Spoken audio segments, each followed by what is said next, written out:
என்னங்க இவ காஃபி குடிக்கிறதுலாம் காட்டுறா பார்க்குறீங்களா? இல்லைங்க, வேற ஒன்று. இது பார்க்க எவ்வளோ அழகாக இருக்குல்ல, நல்ல பளபளன்னு, நல்ல சூப்பராக இந்த பிளாக் ஒயிட் டிசைன். ஆனால் உள்ளே இருக்கிறது எப்படி இருக்குதுன்னு உங்களுக்கு தெரியுதா? இல்லை, ஆனால் வெளியில் பார்க்க பர்ஃபெக்ட். உள்ளே இருக்கிறது எப்படி இருக்குது நான் காட்டவா?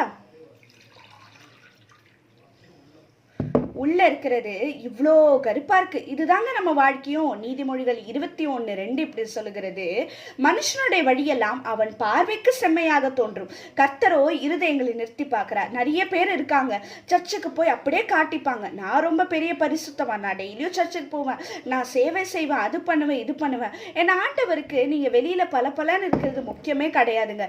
இருதய தளவுல நீங்க எப்படி இருக்கிறது தான் ஆண்டவருக்கு ரொம்ப முக்கியம். அதான் சொல்றாரு, கர்த்தரோ இருதயங்களை நிறுத்தி பார்க்கிறாருங்க. சோ இன்னிலிருந்து வெளியில காட்டுறது மட்டும் பிரயோஜனம் இல்லைங்க. இருதயத்துல அளவுல அவருக்கு பிடித்த மாதிரி வழியில நடந்து அவருக்கு வாசனை வீசுகிற ஒரு சந்தன மரமாய் நாம் வாழ்வோம். அவருக்கு என்றே நாம்